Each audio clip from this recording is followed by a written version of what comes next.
Hey guys, this is Gimcow. Welcome to another Touhou Lost Bounty Legend playthrough. We're on the same beta patch as we were before, which means we have all of the same card stats and everything as we had, and that means it is the perfect chance to take a look at the second Koishi playstyle before any changes happen. Now, in my current experience with this, most of these attacks do not have animations yet, so there will be a lot of knife throwing in this one as the default thing, but that's fine, we will get them as we go in the development of this character. Koishi, the Black Mana style, works on follow-up attacks as opposed to the mental state stuff. You can obviously still splash that in, but it's going to be a lot less potent without the starting passion serenity stuff in your deck.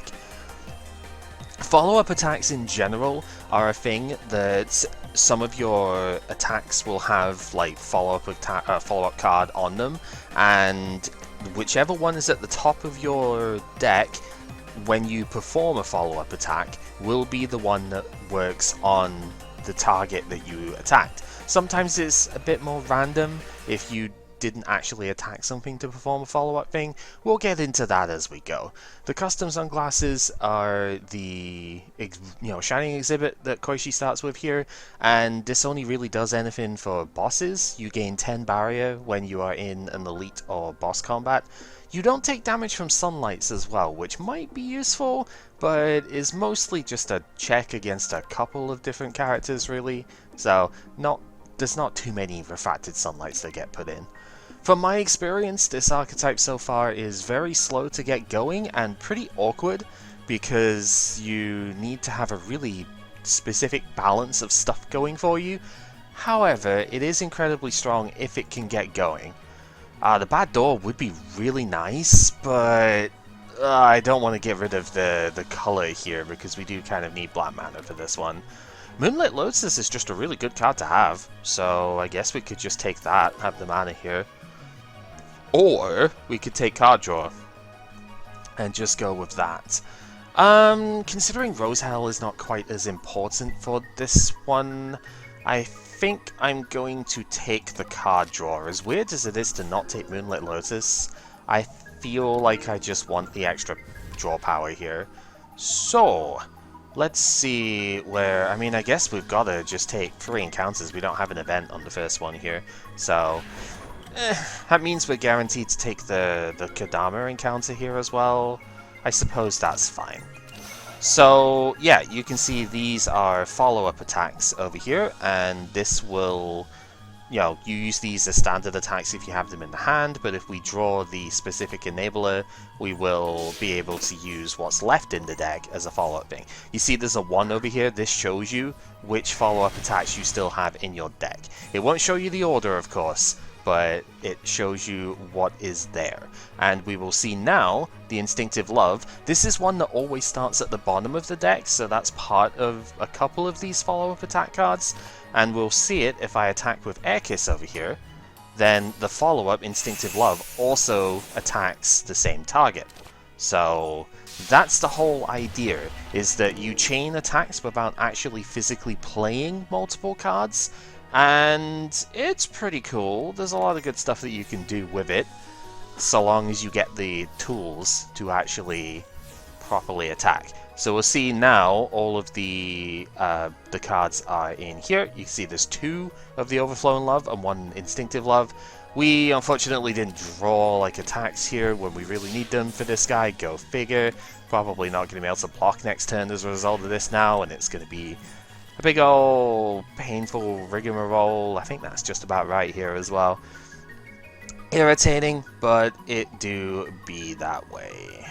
Actually, that's not true. We do have enough block here. So if we do this into this one, and then Ekis anyway, because we want to get rid of the greys, might as well.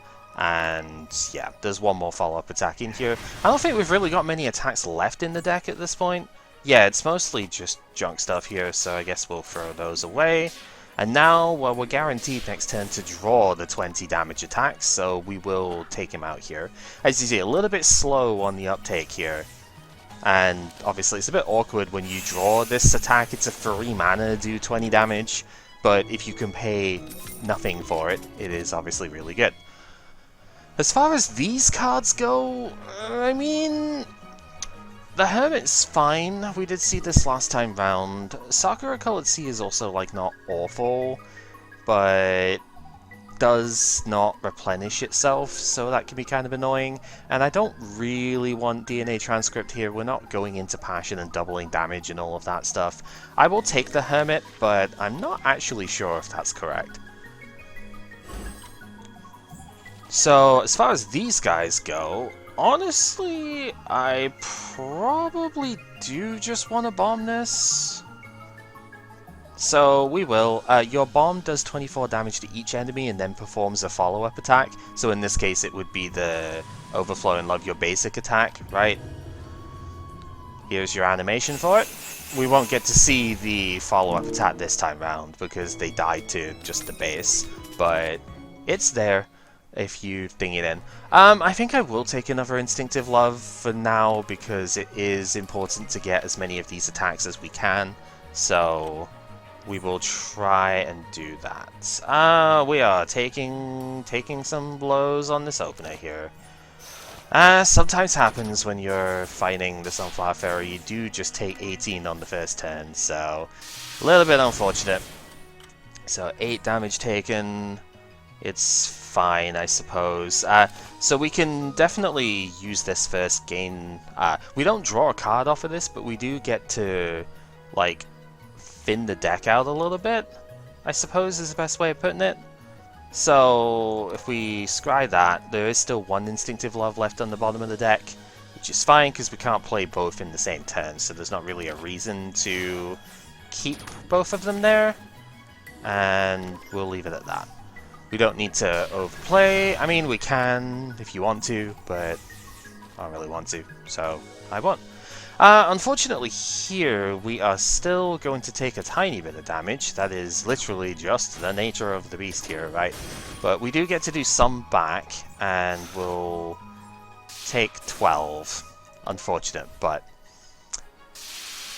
such is the way. So we take 2 total off of that, and now I need to play this one, draw the rest of the deck, and we know this is on the bottom of the deck, so we get to do 20, which is pretty good.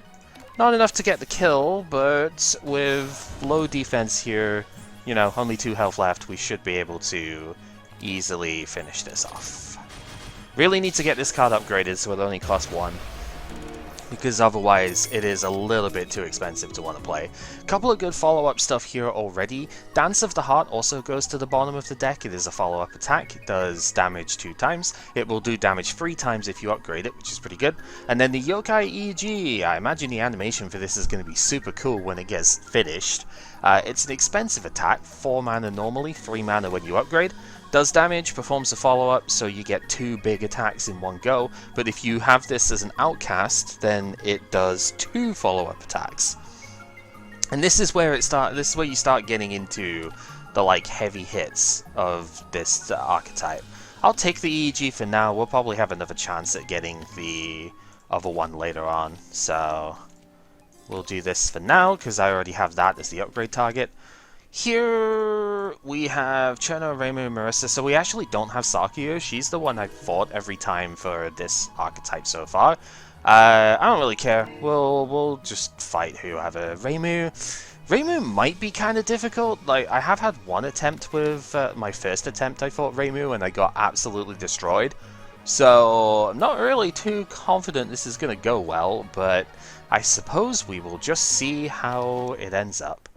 I really do not care for the t-shirt. I'm sorry for that one person who always wanted me to take the t-shirt, but it is just not very good. So the problem is, I mean, I think it's not very good. A lot of people swear by it, and I can sort of understand why, but I just really can't get behind it. It's I don't know. Anyway, we can full block. We have 2 follow-ups. It's to the 20 damage ones, so we can just take this guy out, and then we will take no damage from attacks this turn, which is nice. But we've also kind of used most of the attacks in this. Oh, except we did draw this. So, that is pretty strong. We only have one follow-up attack left in the deck. But what we could do is we could just laser you. And then the follow-up attack does 20, it takes her out. We will get inflicted by vulnerable, but it means then that we don't have to worry too much about survival this turn, right? So we do that one. We've got 3 cards left in the deck, and one's a draw. This one can hopefully scry for stuff before we draw, so we know what we're going to get. And, like, it's alright. We've got a pretty reasonable looking setup here. So, this one. Okay, so what do we need to do this turn? We probably don't... I mean, we could take him out. Do we have enough mana to do that safely is the question, because we can block 10. But then we take... we're gonna take 1 damage, I think? That's probably fine. So we just keep these here, and then Curiosity draw to 3. And we go... block and air kiss. Oh, the weaken as well. The weaken affects this, right? So we don't actually knock him out this turn anyway. Never mind. I counted my stuff because of weakness. That is fine because it's actually a lot better that we didn't take him out there because now we don't take any damage. Good stuff. The vulnerable didn't matter this time. Usually you don't want to kill the sick girl until after you've killed the vengeful spirits, but sometimes you don't really have a choice. Definitely take Claustrophobia. It is a very powerful card to have here. The block is highly efficient. And then the next one I want to upgrade is a lot of cost reduction stuff I want to do. Air Kiss has got to be the next one though, because this is the big enabler in this default package, and it costing 1 is very important. Rin has, yeah, very special dialogue here. Koishi's so cute, I want to take it home with me. So, that's kind of neat. Alright, we do have the double... We have double casting here, which is pretty good. So, let's see what is on top of the deck. Because we can get rid of this one. And then it would only outcast the big stuff. Which is pretty good. So we get like 58 damage turn 1. Seems kind of good. I think I'm going to get rid of that one too, because we want to be able to draw the rest of the deck out next turn. So we're taking 2 cards away, that would be to 9. Then the Outcast Instinct stuff is going to take another 2 cards out, so it goes down to 7, and we'll have a card draw here. So we'll be able to get the rest of our deck out this turn. So we do 18, then 2 of these happen. It's pretty good. And we can end the turn at that. You can see we've got barrier because we started this too. So we've got a little bit of a safety net if we need it here. But I'm not sure if we will. So use this one, get a card draw. Oh, that's really good actually. Because I think if we do this one, we do have both of the overflowing loves, so it is only going to do... It's not going to do enough by itself. I really want to play it though. If we use the bomb, then we can win this fight. My problem is the bomb is going to take out all of the evil spirits, which then means I am actually going to take damage. Because the revenge bullets kind of get me. But if I don't do it, then I'm going to take even more damage because the revenge bullets are going to get me anyway. So I guess what we could do, as much as I would love to play this, is I think we probably just play the 2 reefs to get to 30 total block. Oh, we played the Claustrophobia because we get a bit more off of that. So I think, regrettably, we play this, and then use the bomb here. It's less exciting, but it does stop us from taking damage, so... And the follow-up attack... Oh, you're too cruel! The follow-up attack is actually going to hit Rin, so there's at least that going for it. And we keep all of our barrier, which is good. The problem is we have both of our enablers in hand, so and our last 2 cards are going to be follow-ups, so we don't exactly have a lot to work with here. Take one of them away because we just want one for next turn.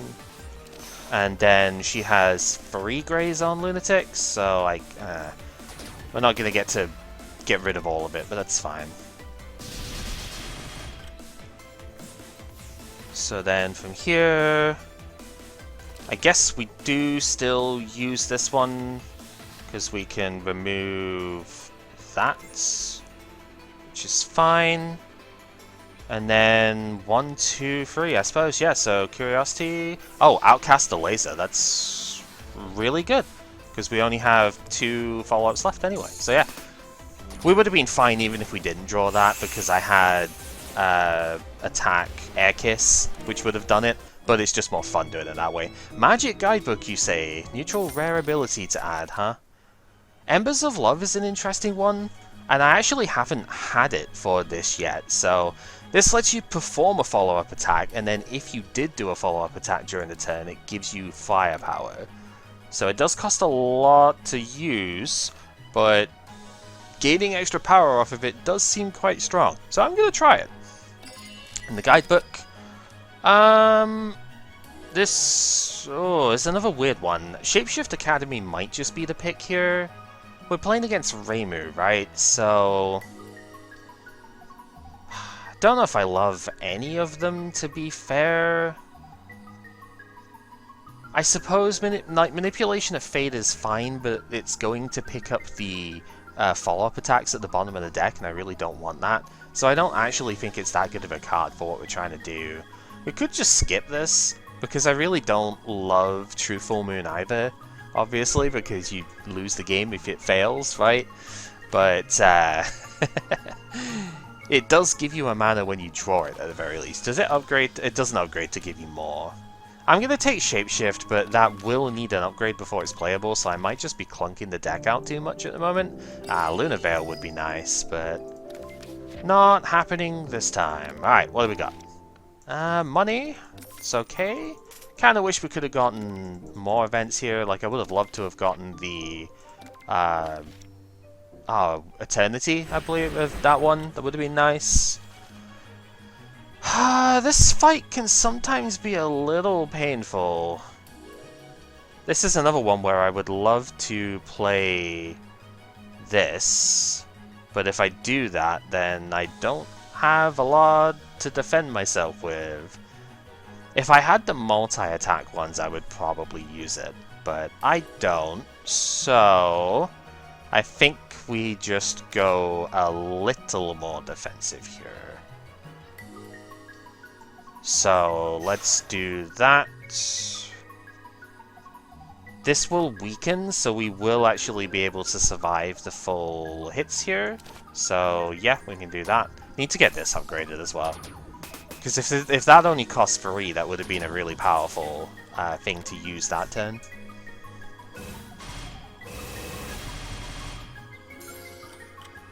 Okay, only one of them's doing damage, and it is the one that I've already hit. Problem is, I don't exactly have anything to hit it with, because all of the attacks are at the bottom of the deck, because we drew both enablers first. That admittedly is pretty annoying. Embers of Love could get there. Would be lovely if it did. But that does seem dangerous. Shapeshift Academy would have to get me 4 Greys here, which also seems a little bit risky to rely on. Embers also doesn't actually get a kill here, so it's not really worth doing. Shapeshift is going to get me 3... not Shapeshift, the other one's going to get me 3 of this, which also doesn't really do it. So I think it probably does have to be Shapeshift. We do get the Greys, so that's good. 4 Greys gives us survival this turn, and gives us 1 more Greys for next turn as well. So hopefully we are okay with that. Everything is attacking, because of course everything is attacking. So that means ideally we want to take this thing out, but we know that we weren't going to draw the attacks, so like it's not even viable, right? This is pretty rough, not gonna lie. I don't want to bomb, because then I don't have the bomb for later on, but like, this is just pretty dire. I mean, we grazed this one, so then it's taking 16 and 13. It's not great, it really isn't, but I guess we just have to deal with what we've got.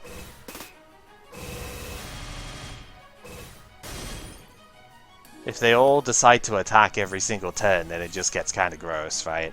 That is the nature of the beast. Taking another 2 here, but at least we get to take this guy out. But then the lock-on is just getting kind of extreme. We need them to, like, not actually attack for the next bit here. Okay, yeah, only one of them is attacking. We can deal with that, because we get to swing with that. What is our follow-up? It's the 10 damage one? That's fine. I will have to fire... I guess I need to use that, because we will have to fire Air Kiss as well here. But that's okay, because the follow-up from this will actually redirect. So we do get a lot of damage out here, and we don't have any direct attacks left, but we do have Curiosity. So hopefully that will suffice. And we're not getting attacked anyway, so we should be fine here. Yeah. Very unnecessary feeling damage, but there really just wasn't much I could do about it.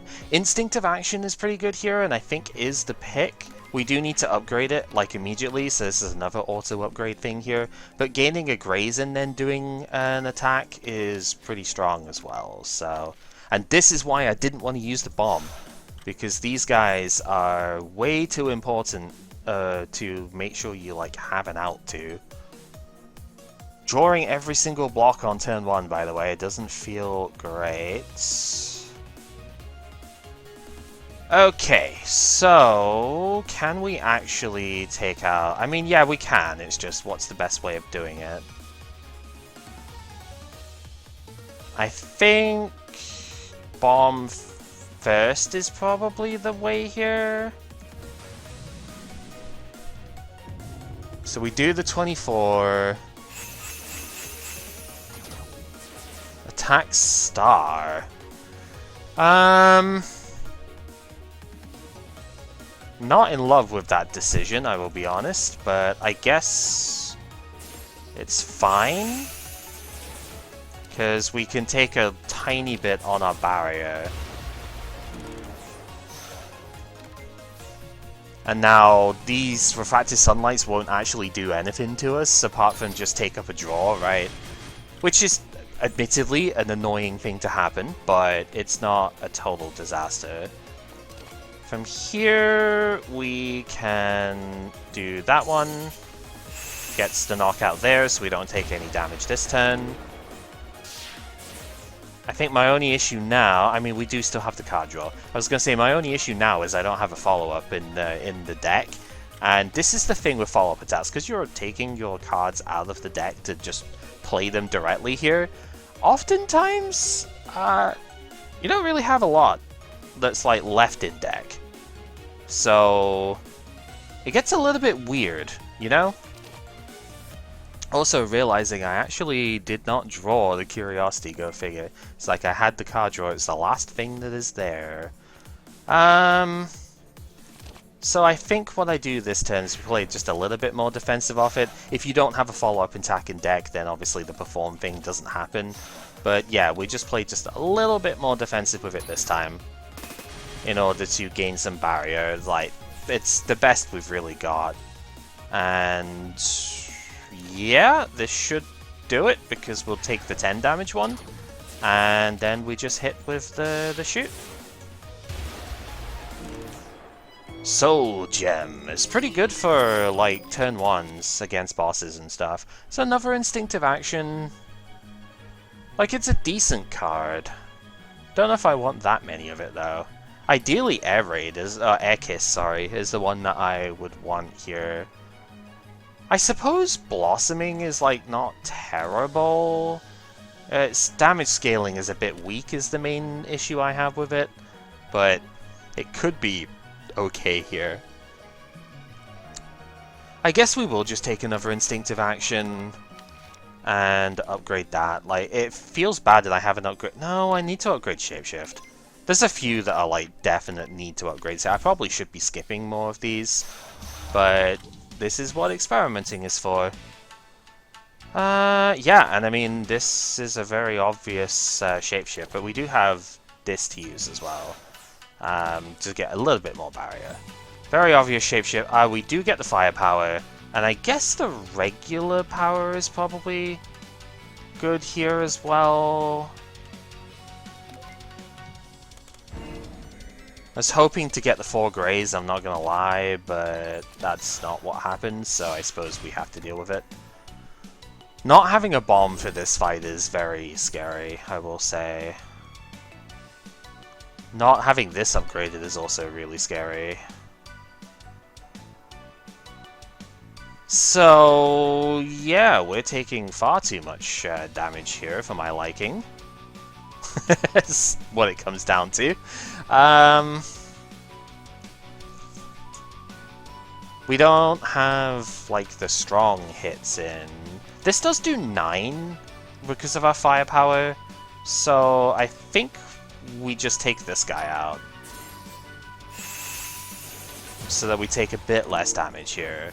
And we can also graze one of these attacks. So we're taking 2. Take you out as well whilst we're here. As much as I really want to take Reimu out entirely, I think it's for the best to make sure that she doesn't have like a ton of goofballs every time around her. Taro, so we got Curiosity and those, okay.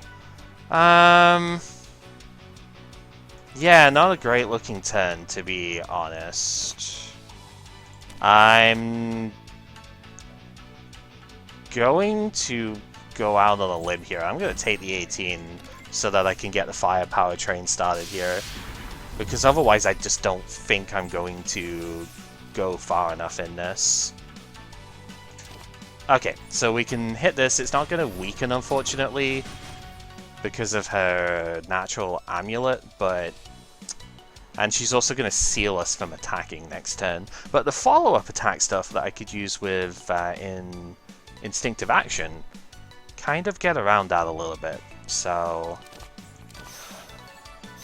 this could still be fine. We did do a follow-up attack, so we do gain firepower there, which is good. Take the 1, which is less good. Did we seriously not draw? Game is trolling to the highest degree at the moment. Yeah, we don't want to play any of those. At least we can fully defend this turn, but that feels really bad considering we haven't even done any damage to her yet, and she's already on her first Fantasy Seal stage. That is horrific, to say the least. Considering we now don't have any defense because of the way everything's drawn out here. Get a lot of damage output finally, but like it feels like it isn't going to matter considering we are taking 30 here, just about dead, and we... I think she has a summon phase next though, so we have a turn to restabilize, but this is looking dire and we have barely even started. We need more stuff here. So we do get some more firepower, which is good, but now she has these back. She's defending this turn. Okay, that's actually very important to note. So that means then I can do this one to get a follow-up here. I think we're finally starting to catch up a little bit, but I'm worried that these are going to be too powerful. But that is a lot of damage to go our way. We do still have some barrier here. But everything is attacking this turn. It's spooky. It's very spooky. Let's see what's on top of the deck first. So we can draw these as well, which is important to note. 27 barrier, so I don't think there's any shot of actually getting to Reimu this turn. But if we could take out the lackeys... I mean, Air Kiss is doing 21 damage. That is a heck of a lot. There might be a shot at this. We have 2 other follow-ups in deck. Okay, let's try this then. Will Curiosity do get the laser. So the laser does 33, and then our follow-up is doing 25. 33, 25... That's not enough, though. But, because we have so much extra firepower, the regular shoot should be fine. So we go Air Kiss. This does 25, and then we have 2 shoots that do 20 because of how much firepower Embers gave us, and that takes us out. Whew! Almost losing because we just didn't have good scaling for it, but we did take her out eventually. So we could get the Purification Rod. This has been buffed, I think, at some point recently, because it gives you a barrier at the start of combat again now. I believe that got taken away at some point, and now it's back. That's kind of cool. We could take the Sake Dish. I don't believe this works. I actually don't know if this works with follow-up stuff, but I don't think it does based on the Hanya masks, and like the mask thingies don't work with follow-up attack. Or we could just focus even more on the black mana and go for the Zenith card here, which is an interesting choice, all things considered. I think I'm going to try the red mana, and the reason I kind of want to try the red mana here is because of one of the rares that we could get, which we don't get immediately, but we get a couple of cool things here. Okay. So the Fool, we saw this one last time pretty good. Yokai Go messed me up in the last run, but it's actually not terrible when you don't have... yeah, it's not as terrible at least when you don't have the Passion trigger that can mess up your plans for the turn. Dream Express is an interesting card. Like, Dream Free and then deal damage to each enemy twice, equal to twice the sum of the cards, like the cost of the cards. I misread this at first and thought it was the attack of the cards, but no, it's the cost of them. The problem is most of Koishi's cards are cheaper because of the way that that her like upgrades work. So this might be good if you aren't able to upgrade very often, but usually I am, so... I will take the Fool because I do like playing the card as well. It's like a pseudo draw. Right, we really need some more damage game plans against Tenchi. We do not have any hope of beating Tenchi right now. It's actually very problematic thinking about that. Like, we definitely have to get something very powerful this this particular stage. So let's hope we can. Because otherwise, trouble is a-brewing. We're already taking 4 here, but there just wasn't anything else I was going to do with that one. I could have full blocked, I think, if I didn't go for the attack, but unfortunately not going for the attack like is really bad. So yeah, you could see we played a follow-up card. That did not give us extra firepower from the Sake Dish. You have to physically use the card from your hand in order for it to give you the stuff. That is unfortunate, but it's not unexpected, I will say. So...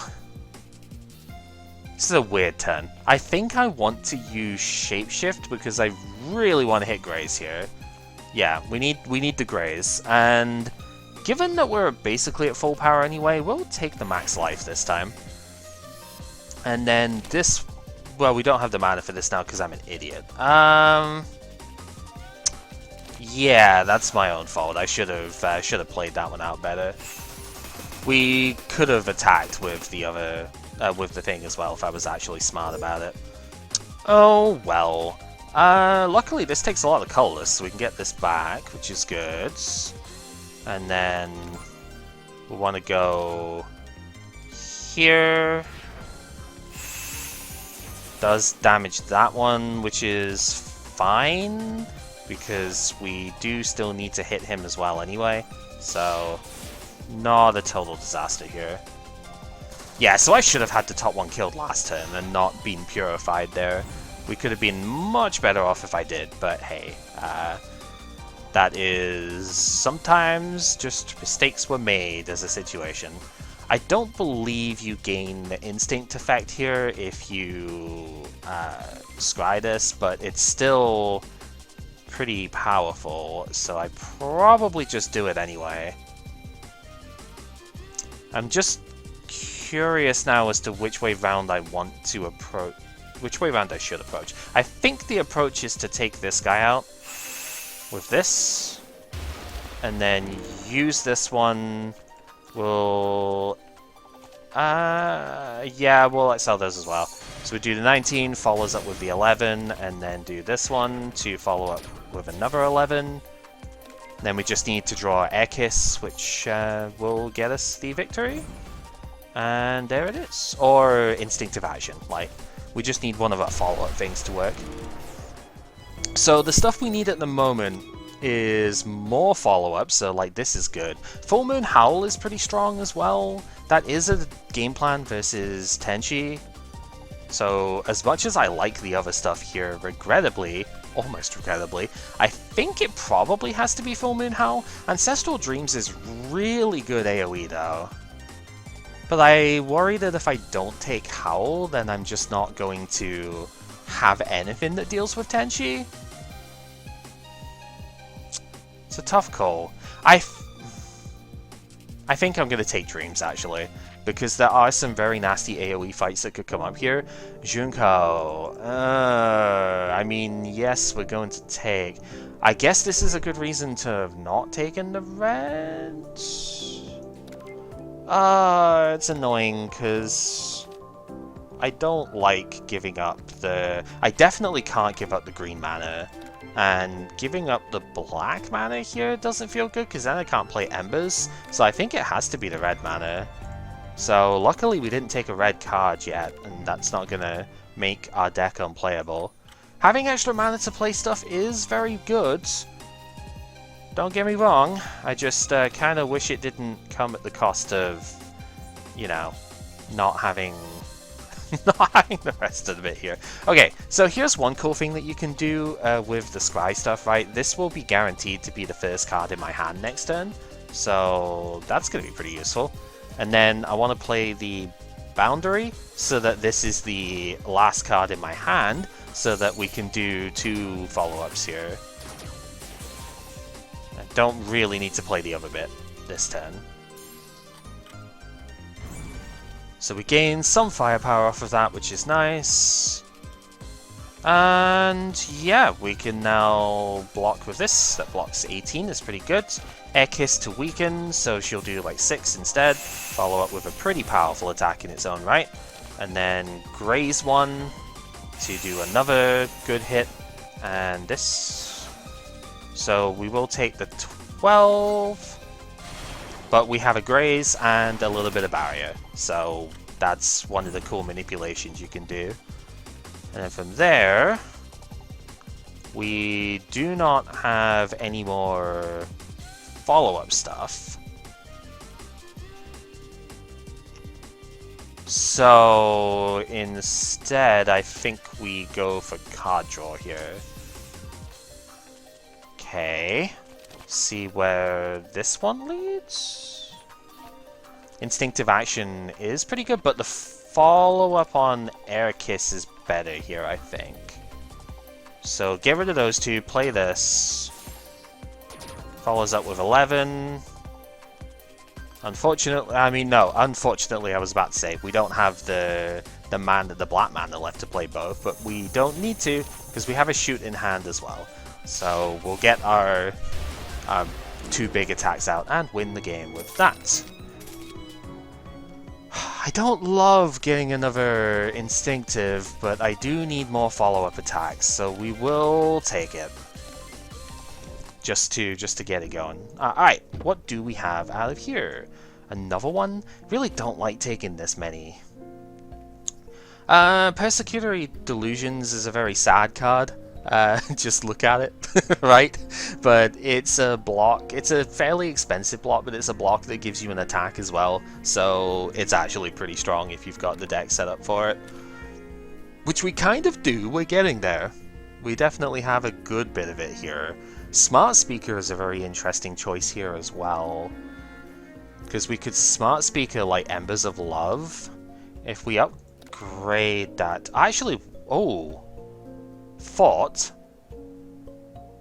we could Smart Speaker the laser, right? Because then it should be guaranteed to be the first card in hand. Yeah, at the start, place it on top of the draw pile. So if we start with the laser, then it's always outcast, and we can always do 2 follow-up attacks on turn 1. That's pretty powerful. I kind of feel like Embers of Love might still be the better pick. Because this gives us the ability to like scale in every fight. I guess it's a mob versus boss sort of thing, realistically. I think I want to take Embers because that's ultimately going to be better for fighting like bosses and such. So I think that's what we're going to do. But it's definitely an interesting thought to consider, like, you know, the other option here. Also want to take that because we do need a plan versus Tenchi, as I said. What is our defense situation like here? It's just 1 and like a couple of grays 1. I guess the gray stuff is also fine for defending right now. So let's just take another one of those, because again, I just need more that way. What I think I need to get to do at some point is try and remove the other ones, the basic attacks at this point. We don't get... no, because we have to have this in order for it to work. So, unfortunately, can't give you anything this time. So let's just move on and try for here. The fox and the rabbit, huh? Okay, so we can see if this was upgraded, then we'd be able to do this as well, and it'd be very, very good. As it stands, this is only going to be like decently good. So we want to do this. Let's get a good hit off, and I suppose we're just attacking you? That feels kind of bad. Really want to get attacks off here as well. One of the cool things about this particular playstyle is that it works around these card limitations, like the played per turn limits. Not with a hand like this, unfortunately, but, you know, it is how it is. I really don't want to bomb this. Feels like I might have to, but I really don't want to. I don't want any of these either, to be honest. Yeah, not much to really say about this turn. Just not a lot happened, you know.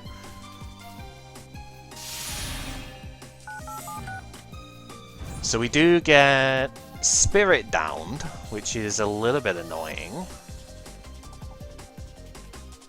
But I guess we'll live with it. Let's try and follow up, try and take this one out. 24, it's kind of annoying. It's really close to just knocking her out here, but Ancestral Dreams does get there, admittedly. So that's kind of cool. And then I guess we're just blocking some damage here. We're taking 5, but that's acceptable. The weaken is also a bit frustrating, but it's a little bit offset by our yeah. I don't believe you have to take the dream card, but we have enough of them on the bottom. We will take it because I think we might actually be attacking with that this turn as well. So do that one, does 12. Do that one to get to 2 grays that we need. And then that's just a little bit short, but that's okay. Because at least we don't take damage that turn, that's the main thing. And then shoot is just going to take her out from there. Good! DNA's flaw, again, not super interesting.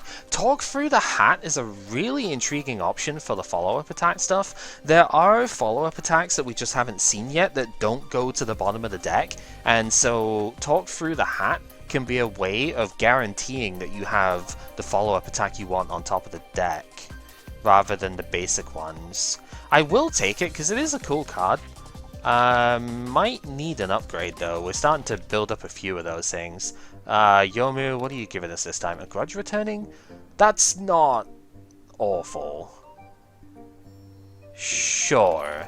It's a bit painful, but it's not that bad. I think this is one of those few times where I think I actually do replace these basic attacks, because as much as I want the follow-up stuff, the basic follow-ups are really weak, and this is just one of the downsides, I think, to it. You want these to be follow-ups so that you actually have something for the mechanic to latch onto at the beginning, but you really don't want to keep them as follow-ups for later because it gets in the way of all the other ones.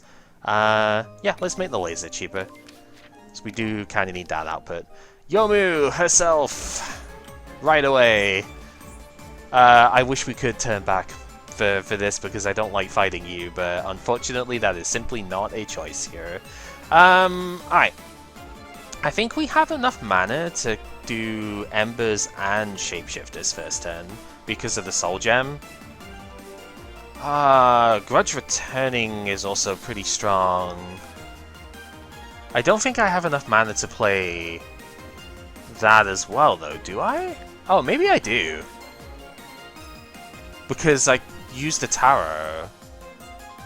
So, if we do this one, then we play the Tarot. We've still got enough to do... Yeah, we've still got enough mana for it, right? Because it's 4 and 5. Yeah, so we do this one. I want to keep both of these, actually. Graze is really good against Yomu. So we do that. Gives us Grudge Returning. So she's now weak and vulnerable. Does put a Misfortune in the deck as well, which is a bit annoying, but it's not the end of the world. Then we do Shapeshift because we might get... I guess I could have done this one first. Shapeshift because we could get Firepower, and we do. We don't get Graze, though. So I am taking some damage this first turn. But that's fine, I guess. So yeah, a little bit of missequencing, but oh well. Could be worse. And now we have that. So taking 5. It's not great, but it is acceptable.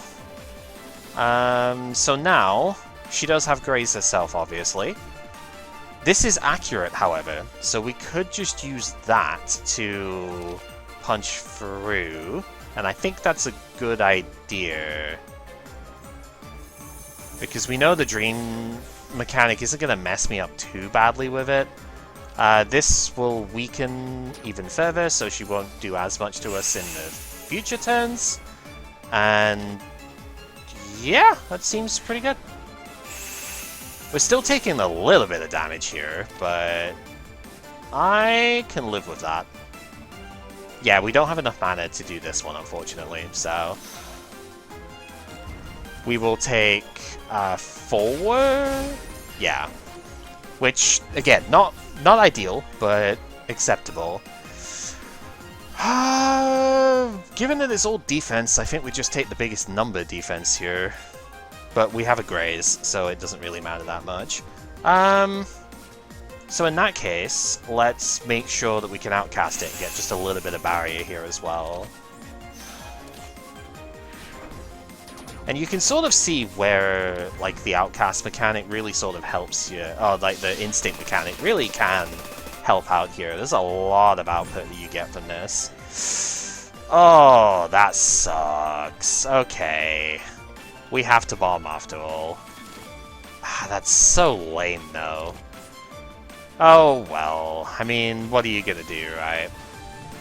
We tried for so long, and just, in the end, we have to bonk, because otherwise we're taking 22 damage here.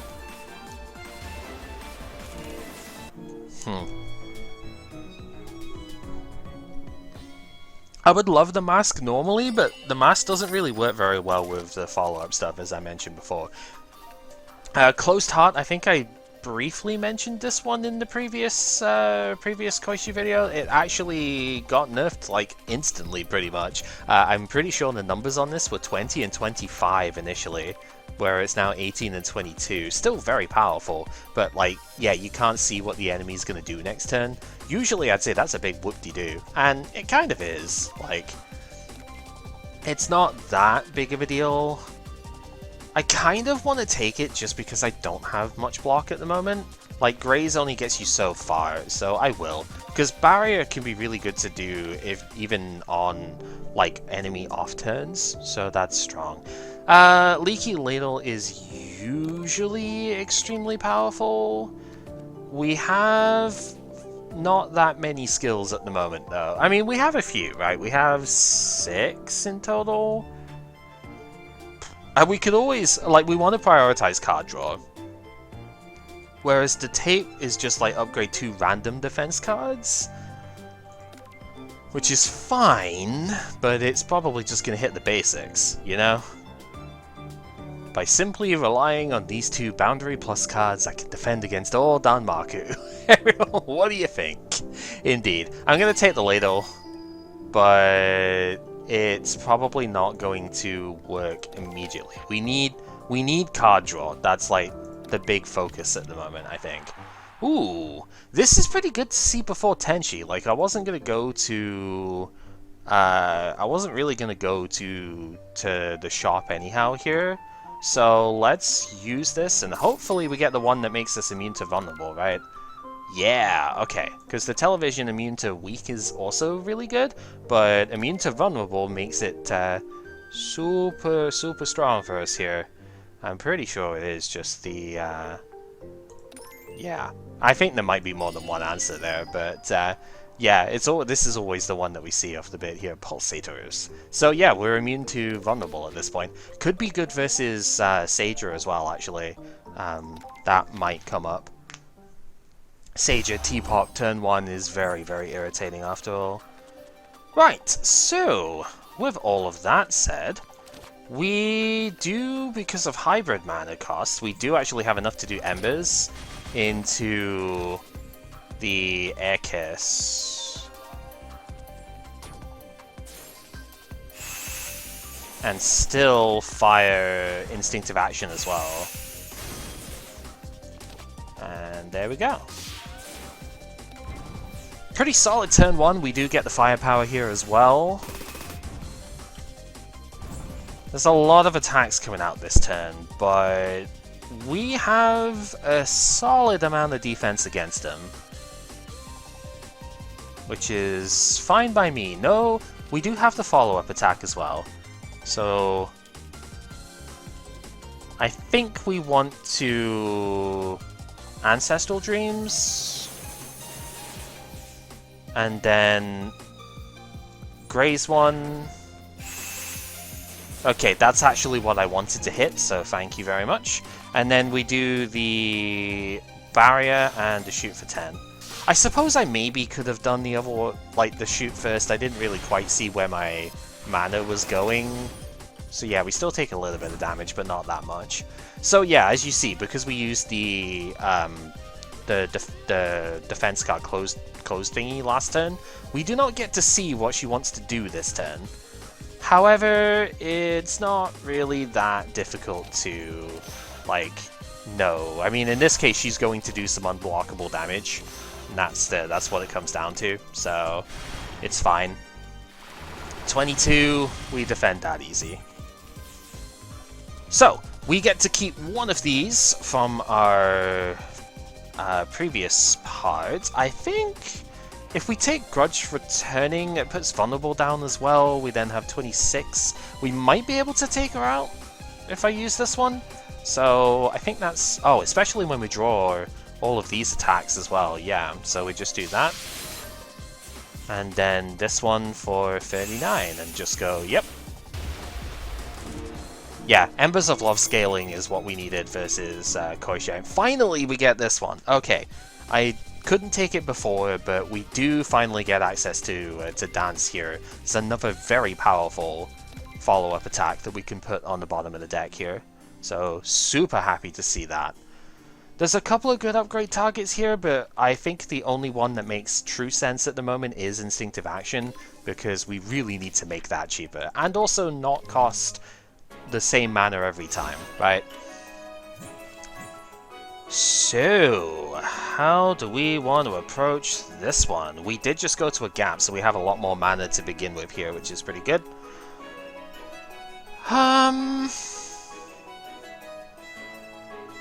I don't think I'm going to want that next turn.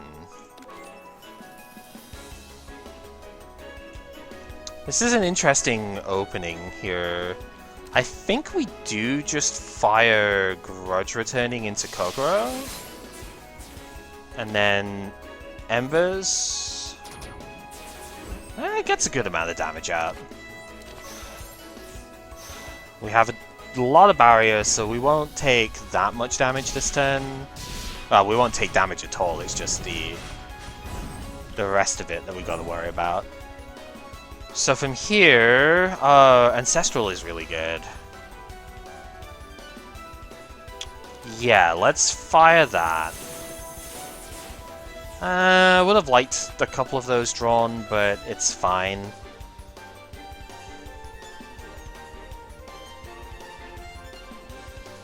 I'm thinking if it's possible to, like, knock anything out here. Because we don't know what they're doing, obviously, because of our closed heart, but... So here's what I'm gonna do.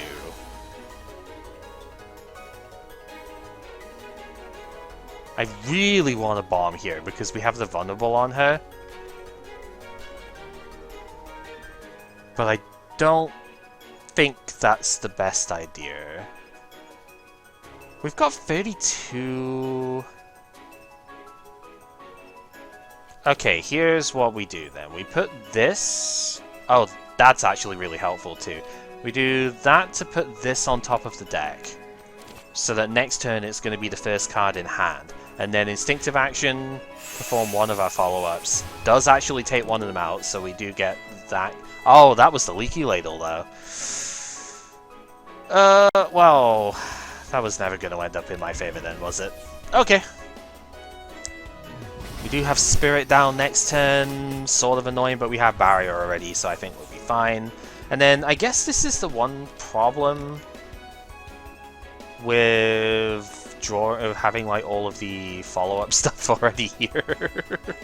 Let's take Instinctive Action, because the Greys will be useful. Yep, take him out. And then we just have 6 mana to do our strongest attacks that we have here. Which, through 2 weaken, isn't like the strongest thing ever, but is good enough. And we're kind of stabilizing a fair bit here. 11 by 3, but we already have 20 there. Ah, we do get it from this. Okay. We've got 2 attacks left. Alright. Sure, let's fire that off then. And then we have this one to finish it off. Cool! Not really taking damage in that one, which is good. Sewing Machine, kind of wish we had that a bit earlier, because I don't really want to be adding more defense cards at this point. Although, I could. I almost want to just add enough, because we have a lot of enablers at the moment. We have 1, potentially 2 free. Embers is 4 when we start with it, right? And then we have like we have a 5/6 here, right? So I actually kind of feel like I just want to put another attack in, because we're getting to consume our attacks pretty readily. I think that's what we go for in this. It's a weird situation, right? But honestly, it's probably for the best. So, Couple of things that we could do. Obviously, we could use Dance the Heart. We could get more attacks out of this, which would be very useful now that we are starting to get firepower stacking. The Tarot is pretty good because Scry 7 makes it far more playable that way. Talk Through the Hand gets to go to 0 mana if you upgrade it, which is clearly powerful in its own right. I forget what this one does. Oh, you Scry 5 and upgrade the thing that's on top of it. That's also really strong. And then the rest of them are basic number upgrades, which are good, but I think I'm going to go for the Scry 7, because that lets me thin the deck down far more. I'm okay, I believe, with 60 health and 10 barrier at the start of Koishi, especially when we draw those to begin with. Yeah, this should be fine. So let's do this one first, because obviously we want the scaling as quick as we can. And then we're going to go here. We play the top card of the deck. We don't need to defend this turn, so we don't need those. Although this might be useful for the turn after. Because without being able to be hit by Vulnerable, I'm pretty sure we full block with this. So that might be useful the following turn. Except the problem is it's going to get dreamed away, right? So, like, the real question is, what do I want to dream? The alternative is that I don't use this one. And I might just instead go for the... we don't want to use this one this turn. Let's actually use the heart then, right? Or we could use the tarot. See, there's so many choices to do with this, right? We could just use the tarot to gain more mana, but I don't need more mana in this hand, right? I don't need any more mana in this hand. I'm going to use this one because I don't need to see what she's doing next turn. Like, this is going to be a vulnerable Frail turn, and Frail is actually annoying next turn. And what she's going to do is like 8x3 in the turn after this. I don't need to see that in order to know that's what she's doing, so... a bit annoying to see that one so early, because she does heal a lot from that, but that's fine. Oh, Leaky frickin' Ladle, I forgot. Arg! Messing up my plans. Yeah, okay. No point in using shoots because she literally doesn't work with the thing now. Alright, well... you win some, you lose some, I suppose. Let's do that then. Grudge Returning is pretty good here. Everything else is kind of whatever, but like... yeah, Grudge Returning is pretty strong. Don't have the mana to defend any further that way, but okay. So let's just work with that. So we still have a decent amount of barrier. This is the problem now, right? Because we didn't get all of our follow-up stuff off. We now just have it all in hand. So, kind of barf, not gonna lie, but, you know, such is life. I probably didn't need to defend there. I probably should have actually just attacked. But I didn't. That's what it comes down to. Now she's got the Flawless activated, so it doesn't really matter what I hit with, right? Weaken is still going to be important here. Even if it gives her a little bit of extra health, it's still important. Use the Vulnerable here as well, because I really want good follow-up next turn.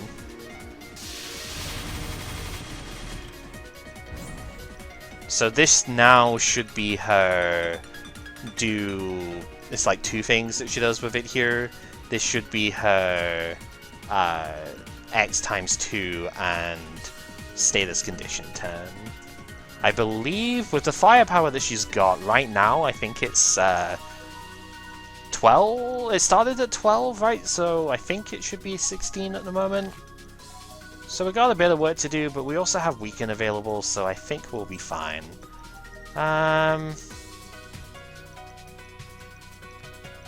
don't need that next turn. So do that one to here to here. I could have done it the other way around and gotten a bit more block. That's okay. And then this one, get 2 follow-up attacks here.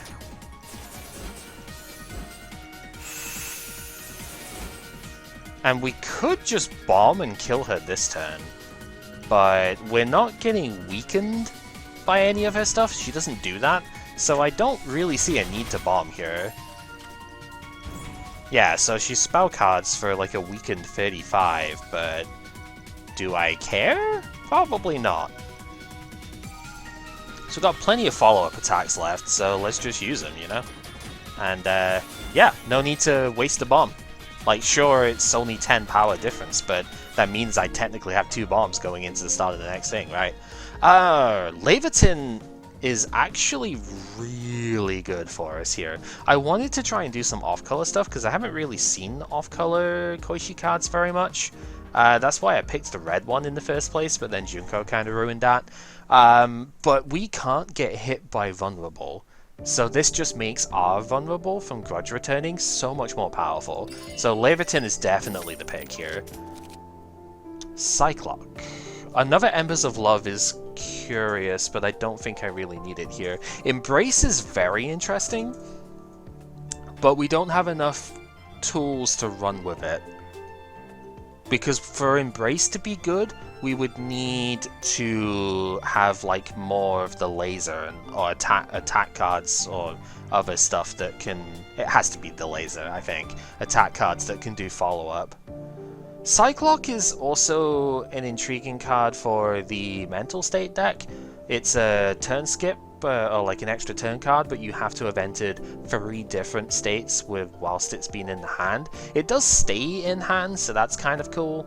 But yeah, honestly, unfortunately, I believe this is a skip. Although a second Embers could be really good scaling for the finale. Maybe it's worth I'll take it, but like it should probably be a skip. Junko is an intriguing boss to see here. We don't have that much rainbow stuff right now, so I think we'll be fine. Alright, let's go! Which one are you? You are the Kaneko, not the Suwako. That means we take a lot more damage on turn 1 now. Yoinks! Okay, there may just be a bomb at the start of this then, because I really don't want to take this much damage. Alternatively, we could see what Shapeshift gives instead of using Embers here. If we get the Greys, then we survive this turn 1 relatively easily. Yeah. We don't get the Greys. Oh, ho ho ho. In fact, I have to take the max life as well. Man, it would have been great if I did the bomb first, but oh well. It's not what I did.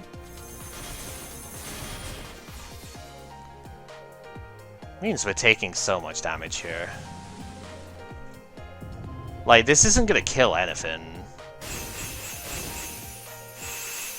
Okay, it killed 1, so we're taking 24? Ugh. Like, that feels horrible, but I literally can't do anything about it, so... Gambled on Shapeshift, I guess, and I lost. It's the one outcome that we didn't get was the one that I needed. So... sucks to suck, I suppose. Okay, but at the very least, because of the way this turn plays out, we do get to just wipe out the board from here. Just in case we need it. Which we do, so that's fine. Yeah, we have one more follow-up in deck, so we do get to take him out here. Yeah, not great, considering I've already taken so much damage. Dark Dancer is a really interesting effect to have on this particular go-round. If I had more of the dance follow-up, maybe I would, because the multi-hit stuff really works very well with that. Delusions is honestly worth a consideration here. I think it is absolutely the last defense card that I would need to take, but even then though I really don't want it. But it is another follow-up, I guess I will. This could be a problem, because obviously with the Lovesick Girl, you can't damage her until you have drawn all the stuff with it.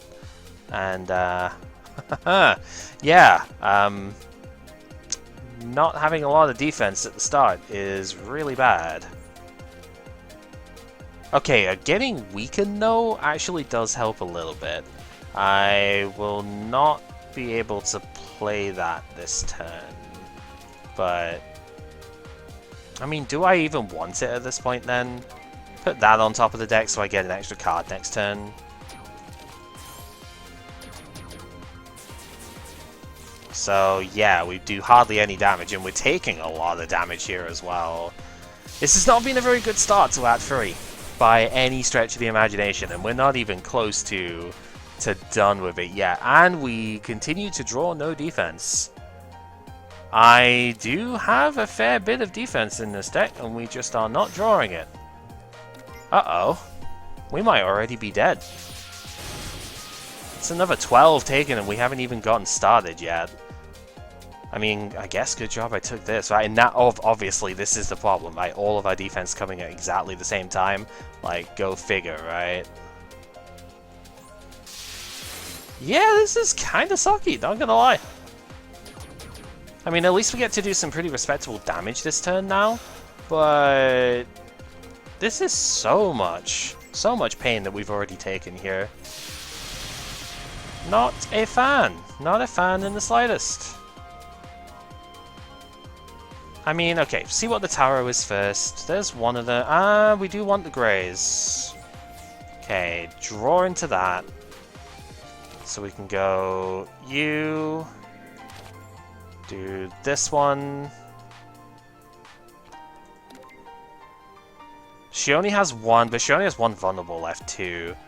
So I think we want to just double up here. As you can see, even though these get put onto the bottom of the deck initially, but when extra cards get shuffled in, they can kind of interrupt the order a little bit. So it can get a bit strange as you go.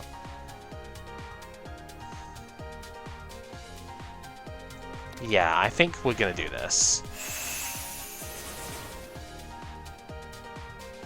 I keep forgetting about Leaky Ladle.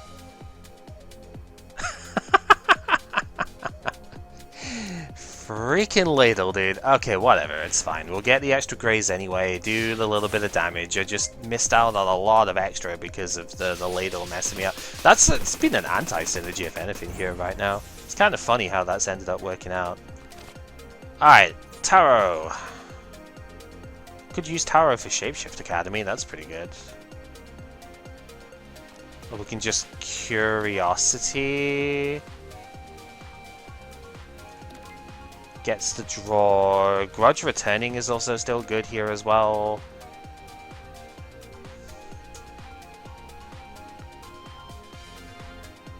Because that weakens down so that we could full defend here. How many turns? You got 2 turns, so we've gotta kind of pick up the pace a bit here.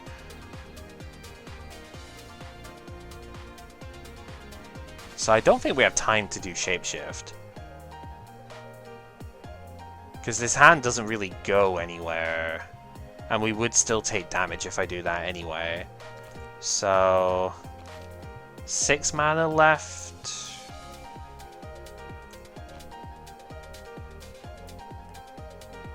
Let's do this. So we get the draw, we hit this one, and then go Graze, and this one to get extra follow-up, and defend. So we don't take any further damage, and next turn we can just take her out. It's got a bit closer than I would have liked. It's not a great one, I'll be honest. Not a great opening to this act. Ageless Dream is good though. I've been hoping for that one for quite a bit too. That's the ah dear, oh dear, oh dear, oh dear, oh dear. What are we gonna do with this? So we haven't bombed yet. Oh no, we have. Yeah, so 137 power. It's like we either taking the misfortunes is just such a bad idea. Breath of the Whale is also just really annoying though. I don't know, like it steals your mana on odd turns and then gives you double of it back on even turns, but it's just annoying, really. The card remove could be pretty useful, because that could give us an excuse to finally remove this one. So we only have the truly good follow-up stuff. Yeah, I don't like it, but I also don't really want to do an elite fight, not an elite, yeah, basically an elite fight, like a pseudo-elite right now. So, it's big! Breath of the Whale, due to the poo, she forgets the bill and something important. Not that important, I will be honest with you. Okay, yeah, not a good opening to this act. I think I do still want to upgrade though. There's a couple of events that can full heal you in this act, so I do want to take advantage of that. So let's lower the cost on Embers, the second one. Probably a bad idea actually, because this could just get... I don't know, she wants the tower. Grimoire Study is really good, but I'm already on a lot of life loss right now, so I don't know if I actually want it, because my life is pretty slim as it is. I'm gonna skip and just kind of hope that we can do some good work with the rest of this one. This seems to happen all the time for some reason to me at the moment. The shop in the second section doesn't have an elite next to it, and I'm like, I don't understand why. It happens every single time. Oh, this is a garbage fight too. Oh, the Terminators, even though they've been nerfed a little bit, the Terminators are gross, and it's definitely going to be very dangerous here. This is really bad. Because I do not have enough mana to do both Embers, because it takes too much black mana. Does the Soul Gem really not give you the... Oh, the Soul Gem does. I'm trying to see, like... Oh, because Breath of the Whale stole it. See, this is why I already hate this thing. Breath of the Whale stole the black mana, so I can't play this, and this on the same turn. I think we're actually just dead here.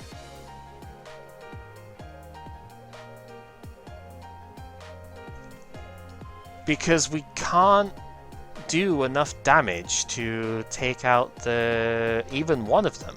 Like, we don't have any block here, so we have to take out at least one of the Terminators. And I don't actually think we can. Because we can't target, like, what we actually want here. Okay, that actually was the correct target that we needed. So we're not dead, but we might as well be.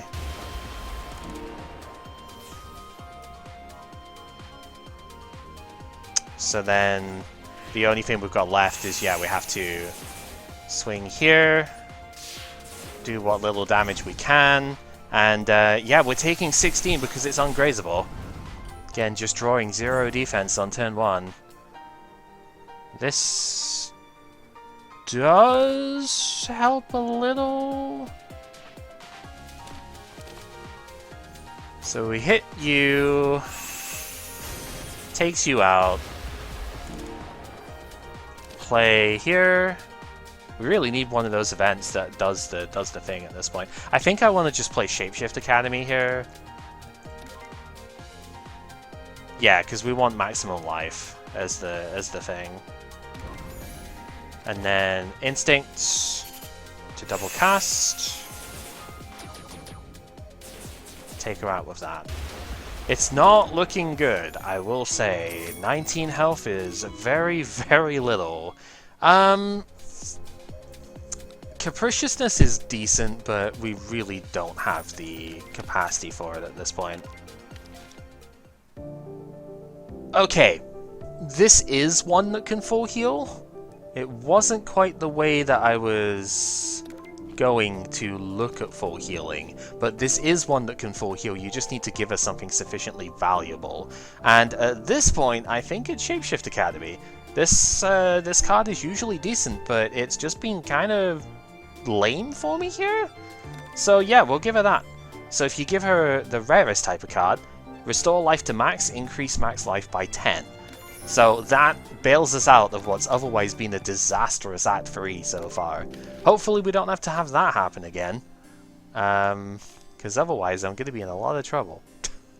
Right, let's upgrade this so it gets more multi-hits. And we will do our best to survive the rest of this one. We do not have a bomb for this encounter. And it is Clown Piece, so I would have liked one. We haven't had many good AoE attacks so far either, so this could be a problem. Right, what did you steal this time? The red mana? Oh, so that's the funny thing with Soul Gem as well, right? It gives you a chance of stealing the off-color ones. It's very weird. Right, Angel Stream to put you weak and vulnerable is absolutely what we want to start with here. And there's a decent amount of opening damage. Dream, just get through the deck a little bit more. Would have maybe liked a couple of those.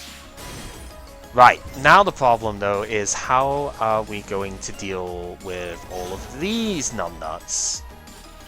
Because you see how much damage is getting output here, right? 9 by 2, 14, 14, and 6 by 3. 36 off of these two, and then 28 off of these two is unbelievable, to be honest. This is 64 damage if nothing changes here. And we really don't have offense to speak of with the hand. We can graze a little bit, which might help somewhat. But it's not that impressive right now. So let's try and draw our way into something else that's good. It's not looking hopeful. Okay, we can work with that as well. We have to put something back. How much mana? We got 12. So we need 4, 5, 6, 7, 8, 9, 10, 11, 12? Have we got enough black mana for that? 1, 2, 3, 4, 5. Exact enough. So we can put this one back on top. I forgot about the leaky ladle! That makes claustrophobia a lot more difficult to play here. All of our stuff that's left is follow-up attacks. So the Taro...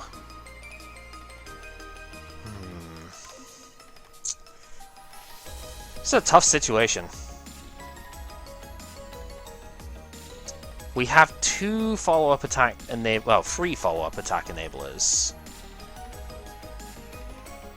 If they hit the right targets, then it could be pretty solid, but they are a little bit random. Alright. Do we start with Embers then? So one approach here is to play to Claustrophobia's instinct. We just kind of ignore the Taro here. And if we play all of our follow-up stuff, we don't draw too many of them next turn. Alternatively, we could like filter stuff out a little bit with the Taro. But that means not playing one of the defenses, and so we really have to gain a lot off of that. I think I'm gonna go for Embers. Okay, that's a lot of damage, but not the target I was hoping for. See where this takes us. Okay, that's a bit better. Because it means I can focus in here and take the most damaging one out, the multi-hit one too. So now we only have the this one's getting grazed, so we have 18 and 14, which we can deal with.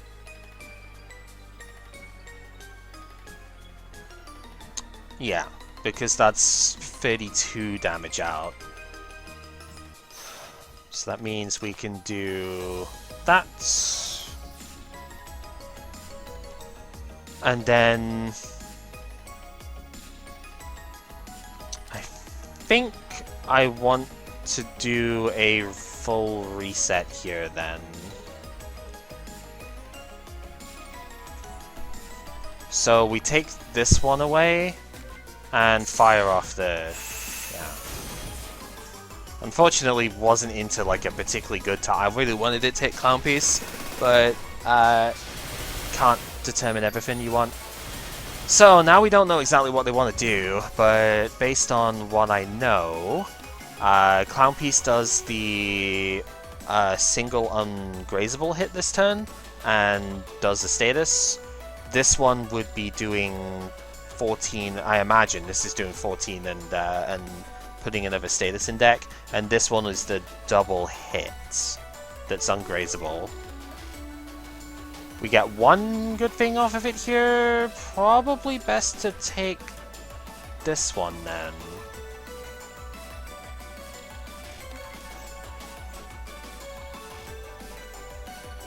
Okay. What did you steal? The black mana. That's fine.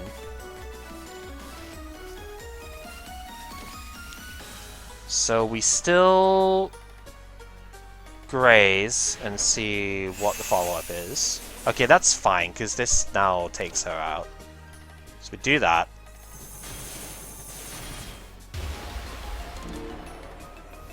I got rid of a lot of the status stuff, actually. It's pretty good.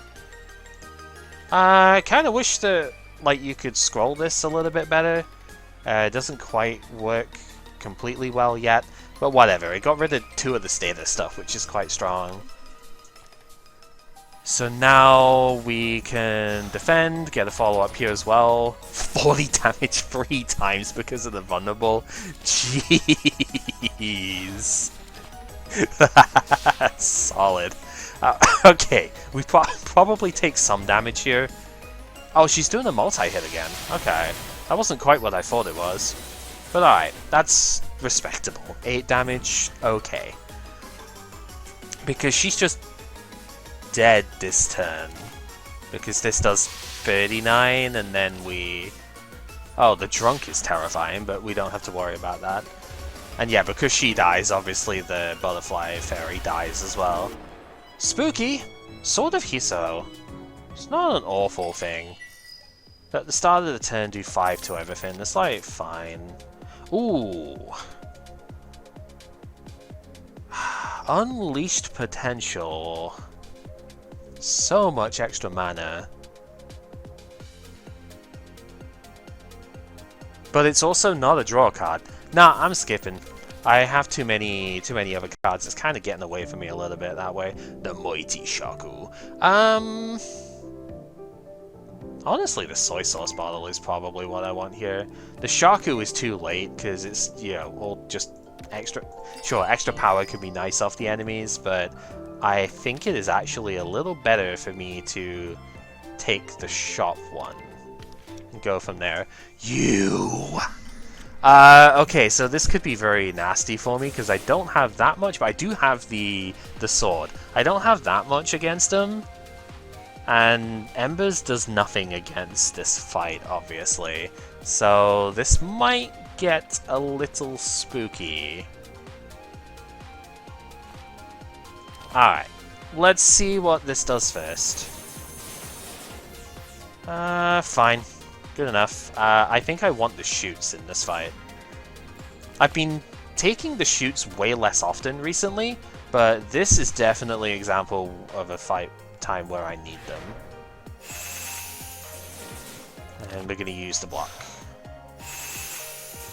So I'm going to take one, because I graze one of these and then it still hits me with the other two.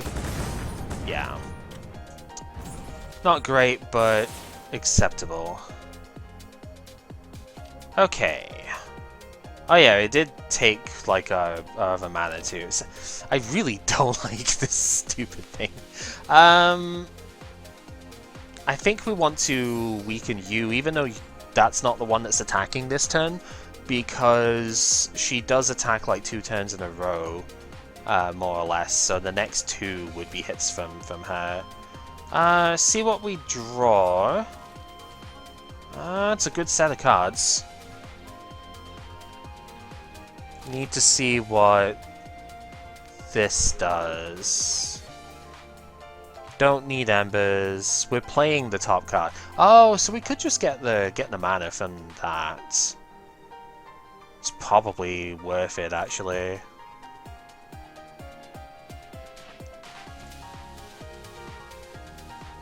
Yeah, let's do that. I don't need any of these right now, I just want the extra mana. Oh, the ladle! The ladle! The ladle! Why do I keep forgetting? That's so many times that's messed me up now. I guess I'm just not counting the skills that I'm using. I don't know.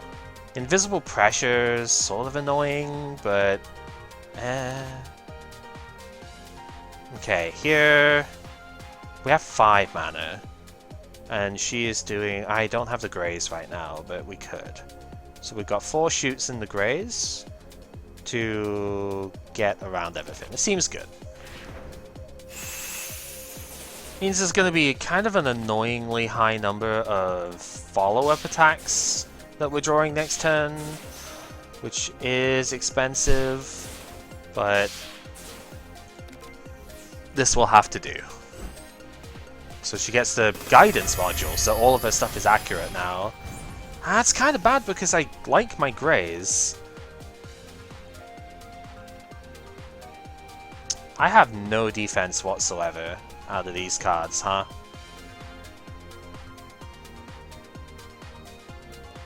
Welp. Hey, we drew a lot of cards there, actually.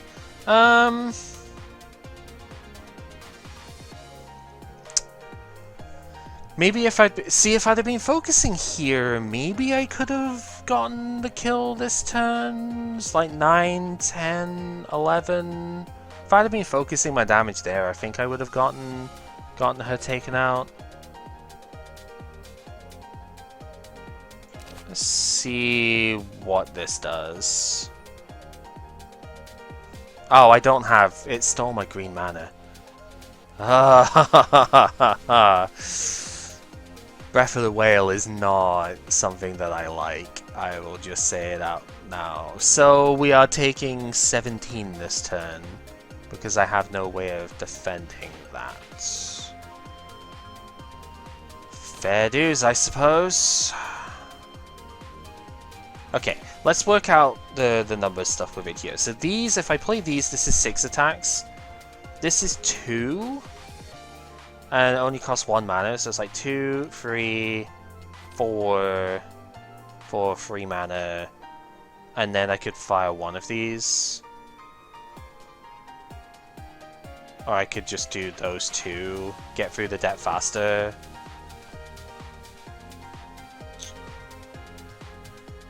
I think it's better to use this.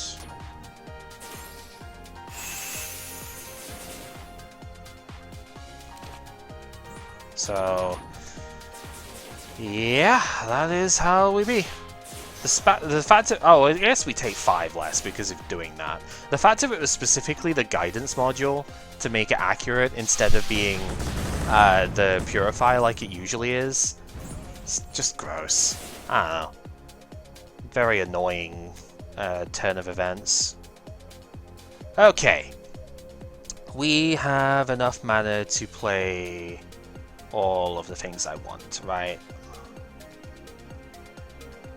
So let's just do that.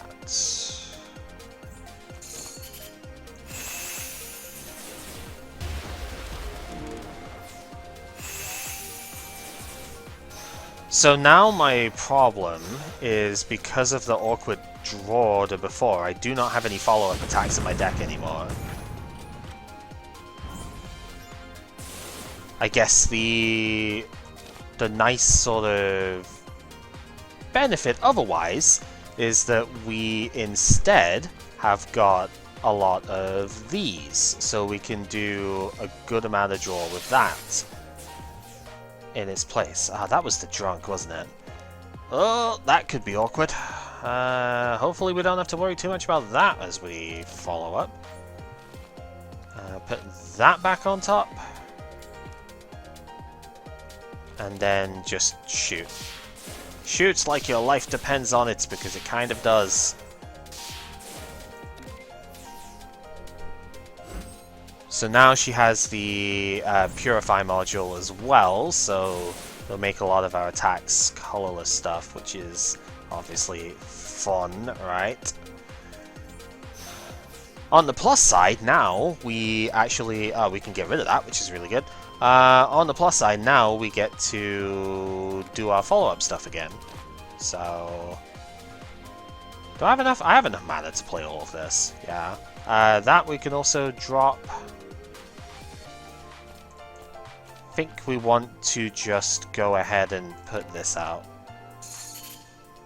It'd be doing so much damage if we actually had access to that bit, right? Go barrier and embers, just so we get some more out here, because we do have really good follow-up attacks down in the depths of our deck here.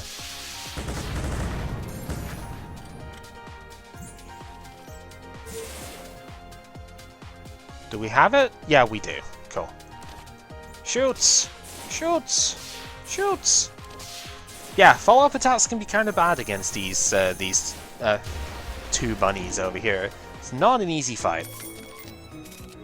Ooh, another EEG though. Yep. Happily take that. You. Every time I am not... I am interested, but I want the shop more, so I am not that interested. I want the life and the power here, so I'm gonna take the shop anyway. A third Embers of Love is very funny, but we really don't need that here. Not gonna lie, none of this stuff is really that. It's not impressing me, I'll say that much. We don't have any misfortunes to get rid of. I guess we could just... yeah, we do just take an upgrade on this, I think, for the cost aspect. So we'll do that. Grab that.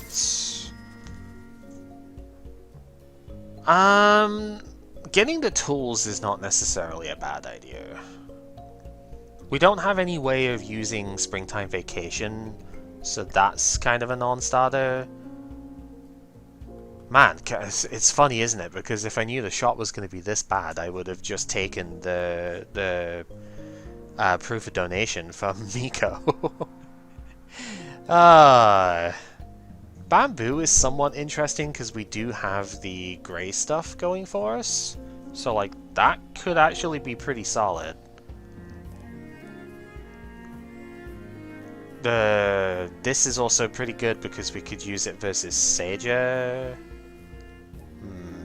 Decisions. Alternatively, we could just store up most of the stuff here. I kind of want the tools because I think the tools are actually really good, but do I save it for the final shot? I do. I don't think those are high impact enough for me to want them. Dormy. Okay. Honestly, this looks like a pretty solid hand to start off with, except that we got a black mana stolen again. Ugh. Alright, that's fine. We'll deal with it. Because I think we still take her barrier down this turn anyway. Yeah. So that's fine. That's really all you can ask for on turn 1, and we'll scale up as we go. The problem now is, like, she just does a massively high amount of damage, and I'm not about that life. I don't like that. You know? So kind of spooky, not gonna lie. But we can do that, which is good. And then we have enough to play all of it, so we just play all of it. Grace. Once again, we are going to be taking a lot of damage before going into Junko here, though. The ladle! The freaking ladle! Wait, this is actually kind of good, though, right? Because it means I can just play these two now. And I don't take nearly as much damage. I will still take a tiny bit, but... Wish I could have played this, though. But then again, we've only got 2 follow-up attacks in deck anyway, so maybe it's not that bad. Don't think I'm gonna need that next turn. We do play the top card here, so we want to get rid of that one. Actually, that means we've got to get rid of this too. Yeah, because we want to play this one. There's a very respectable amount of damage output here. We're taking 2. 1 grazed, and then, yeah, 2 for...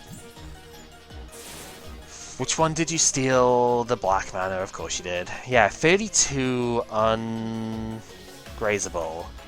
but that's reasonable. So I think the turn after this, she tends to do the barrier thing, so we are in an acceptable position here. We still got a follow-up attack as well, so like I think we're fine. We've got 1 turn of vulnerable here as well. Oh, maybe she's not. If she's doing 3 different things here, maybe that's not what she's doing. It doesn't really matter, because we've got lethal anyway. But that's a little spooky. Alright. Only took, like, 2 damage off of that fight. That's pretty good. Just in case we are skipping this one, Inchling's Bowl is the thing you get first. I really don't know what to think about Cage of Roses. I want to say it's a bad card, because shuffling it back into the deck every time, like, it takes 2 black mana, so I think it's just bad by default. We're definitely skipping because I don't need any of that. That gets us to, what, like, over 100 life, so kinda neat. At this point, we're really starting to be like a little bit light on what we need to upgrade. It's nice to upgrade these because they do an extra 5, but it's not actually that. I mean, the accurate is probably the bit that you really would care for upgrading this, because it makes it really good into, you know, Ire and such early on. But we're not fighting Remelia, we're fighting Junko, and Junko doesn't do Graze, so I think this is the one to do, because it costs nothing and it upgrades the card if it needs upgrading. So that could do it for us as well. Right, the Purify aspect could be a little bit dangerous here. That is the one bit that I am a little concerned about for this fight. But let's see how it goes. What did you steal this time? Of course, it's always the black mana. Why do I even look? Okay. So we want to use this one.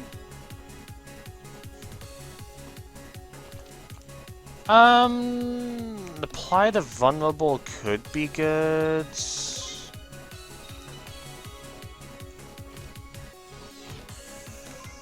Too bad I can't get the weaken down on turn 1 here.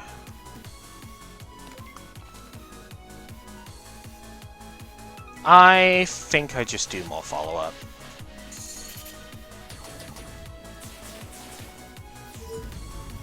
Okay, that did not get rid of the black mana. So we use this one now. It didn't get rid of the green mana, so we can use that. Okay. It is random as to what it gets rid of, right? So there was a decent chance it was going to do that. Yeah, we don't need the second Embers, so we'll upgrade that. The frickin' ladle! I never keep track of how many skills I've been using that way with it. I didn't think it was going to come up so often. It's very funny how that's happened in this particular case. Okay, let's see. I do believe we want to do this one first. We want as much damage out of this as we can get. Yes.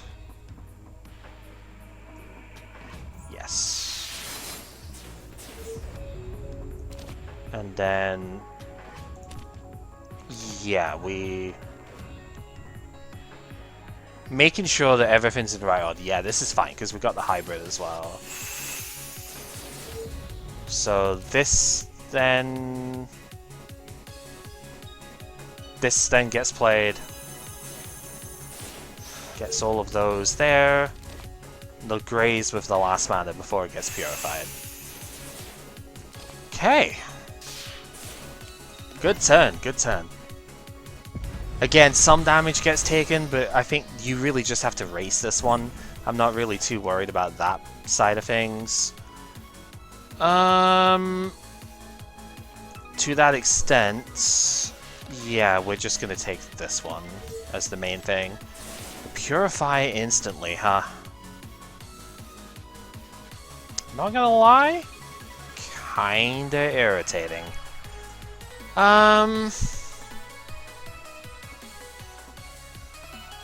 So, thinking a little bit ahead on this one. If we want this to be instinct, that means we've got to play these two and the energy drink. The energy drink is fine because we only have one.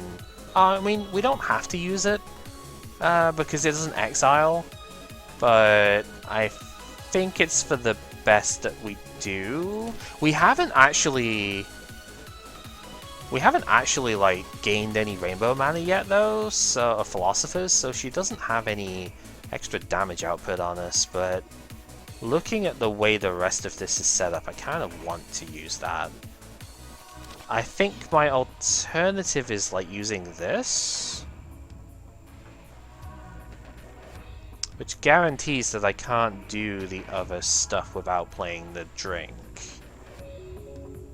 But it's probably fine. This means we can remove some of these excess things that we really don't want.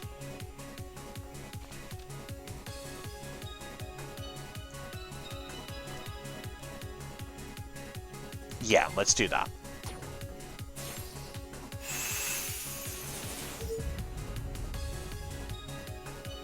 Which then means from there we have to play this, because I need the rainbow in here as well. But that is fine, because this does 56. What you gotta remember is we have Levitin, so our vulnerable makes us do double damage. That's why we've been doing so much as we've gone through. Okay.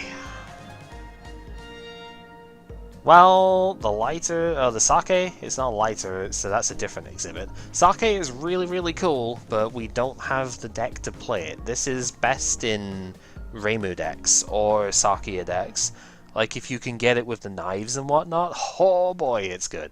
Because every time you play a knife and it exiles, you gain the colorless back, right? So, stupidly good. Telescope is like really strong as well though, because adding the astrologies means I can scry, like get further into the deck to start off with. That's really cool. It's hard to give up Cassin's medicines though, just because all of these effects are so incredibly strong, right? Gaining a rainbow on your first turn, so you've got an extra mana to work with. On the second turn, gaining life, which is going to be helpful against Sager, because we are not going to be at full health at the end of the turn. And then gaining 10 firepower on the third turn, so you can go through or even further. The thing is, I don't actually think I really need any more green mana. Like, I don't actually have stuff that takes green that much. So I'm going to take the astrologies to try and get a better turn one. Oh, okay. Now we finally get here. This is your Master Spark, but it is upgradable to be a follow-up attack. So we are definitely taking this. Perfect Crime is also really cool, being able to steal Grey's optical camo flawless, very good against the bunnies, and free Firepower Spirit is very nice. And Tortoiseshell Hell would be good if I could guarantee that it's not just going to get eaten by the Scissor Blades. But yeah, we definitely take this. Unfortunately, it does not have an animation yet, but that's fine. It's going to look amazing when it does. Oh, and this is saving the money was good because the toy robot and actually the nimble fabric could be decent, although it is the second turn, so like it's not good against Sager because she does accurate on the second turn. So toy robot definitely is the thing here. We have one more potential card to grab. I kind of want to grab Amulet as well, but that seems like I mean, grabbing this is probably good. So we could just take these two. I don't need a third Embers, because we're starting with it in the opening hand anyway. I'm thinking maybe we do just grab those two and upgrade. I haven't got card removed the entire time either. We could do that. So the alternative play is like card remove one of the basic blocks because they cost green, right? And then grab this because it's a much bigger block. And one of the things. I think that's what I'm going to do. Because I'm pretty okay. Like, Claustrophobia is a really good upgrade as well, but it's not a mandatory upgrade. It is very powerful if you do. It's like 16 block and 8 barrier is really strong, but it's already pretty good at base. So I think I just want... This is the last thing I think I need to upgrade.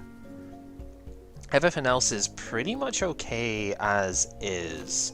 So let's take the card remove to get rid of one of these. Puts less burden on my green mana that way. Take the Shade to replace it. And we can afford one tool. Take the Camo, because that could save your life at one in... Like, yes, the teapot is annoying, but at least I'm immune to vulnerable, so I don't get completely destroyed by it. And now we have the strongest follow-up attack. This is a follow-up attack that does not go to the bottom of the deck automatically, so it may be drawn in the opener as well. That is possible. Oh, starting off with a bow. Okay. That's a little frustrating, I'm not gonna lie. Right, so I want to minimize the amount of my barrier that gets lost here. So let's do this then. So we lose as little of this barrier as we can. What did you steal this turn? The green mana? Okay, that's not really a problem. Follow up. So actually, one really cool thing, I did say this is not going to be like at the bottom of the deck. It is the only one of these cards that I have which is not at the bottom of the deck. So this will always be the first thing that gets called. So it's kind of a cool little, not a touch per se, but like it's a cool little add-on for stuff here. Air Kiss to get weakened even more is pretty strong. And then next turn we do have some pretty good stuff showing up as well. Yeah. Oh, no. This turn we do, because Ladle. Always forget the Ladle. So we have that. Air Kiss. So we get a lot of attacks off turn 1, which is nice. I don't think I need to play Curiosity this turn, so I will just wall up with the rest of this. We're still taking a little bit of damage here, but it's not that devastating. It's 1 point. Okay. We are immune to the refracted sunlight that she put in her deck, which is good.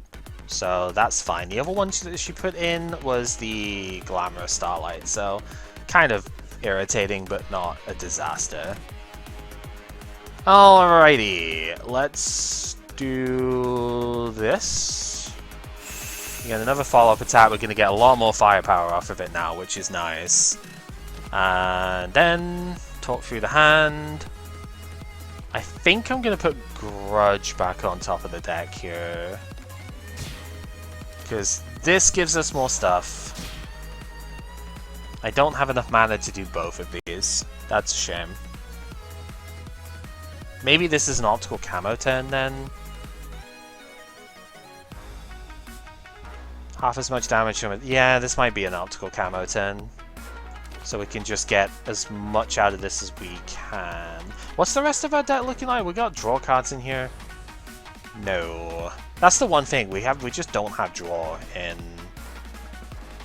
this deck.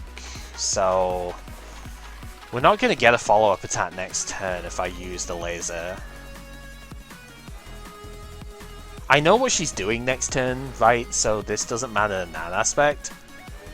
So it's just like defending me from taking more damage here.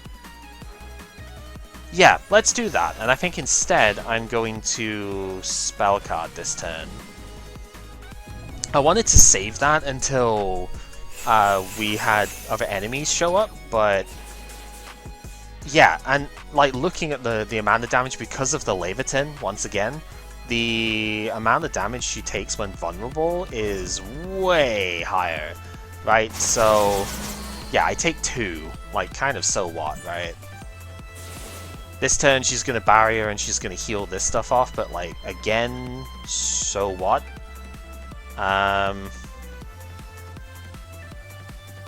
We want to just do as much damage as we can, I think.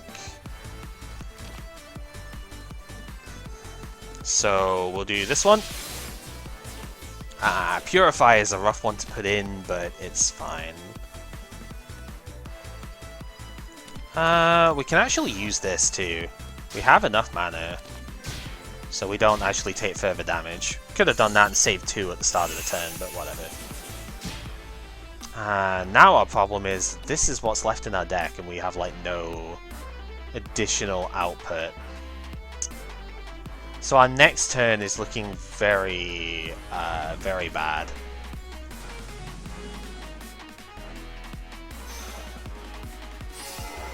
She is summoning. That's also kind of bad. I mean, I suppose it could be worse.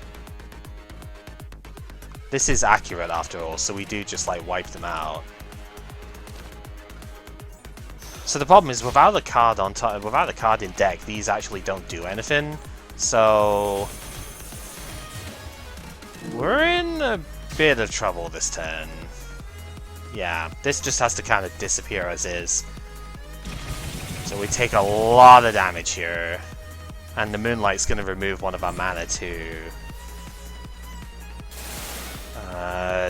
All the status cards drawn. Jeez, oh, okay. That's not good. That's not good at all. Alright, we need something pretty big off of this. I mean, she's doing 36 and 8, so 44. Yeah, we need something pretty big here. The barrier is probably as good as it's gonna get.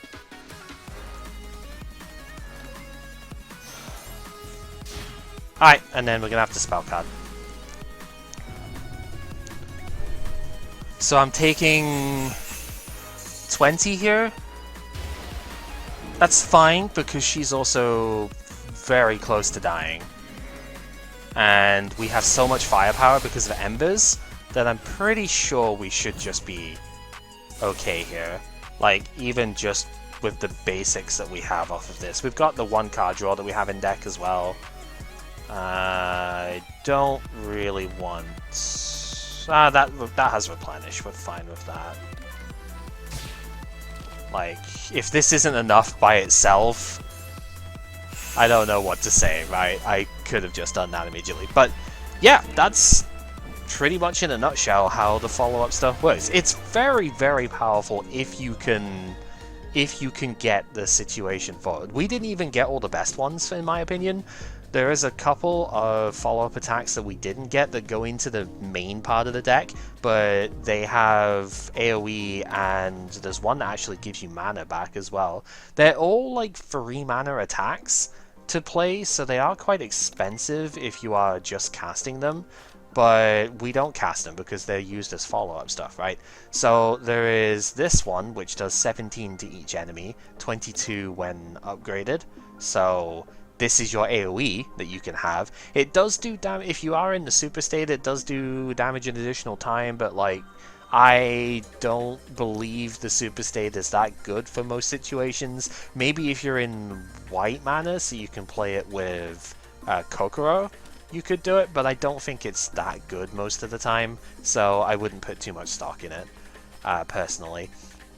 And then the other one is an uncommon.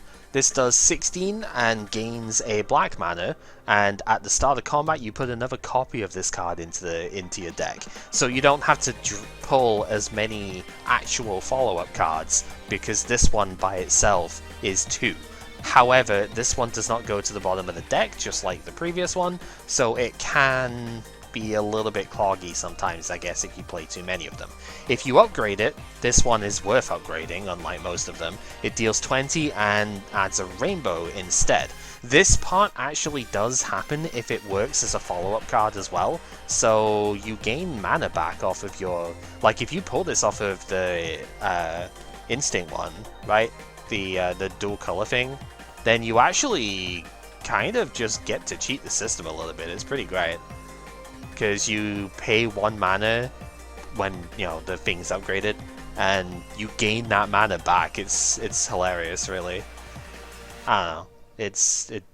I find it funny regardless. Like, instinctive action, yeah. It's funny because I think some cards are like black then green, and others are green then black, and it's just weird. I don't know. Like, I don't know. It seems weird. I guess it's rarity is what it's really by, because instinctive action is a common card.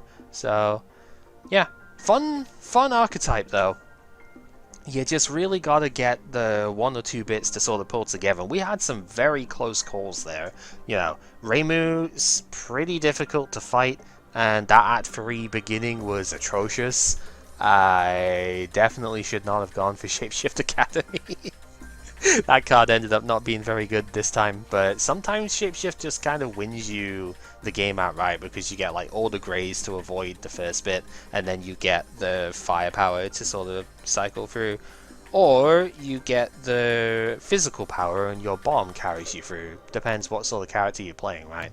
So don't discount Shapeshift Academy just because it didn't do very well here, but yeah, sometimes it doesn't work the way you want it to. It's a very fun deck. I enjoyed this one. Hopefully you enjoyed this too. Thank you very much for watching if you've made it this far through. And until next time, which probably will be more Koishi, but I need to see the multicolor stuff. I have not seen off-color Koishi cards yet, other than Kokoro, and not even playing Koishi, the rare. The reason I went to red mana in the first place, because it's a very powerful rare that works with follow-up attack stuff.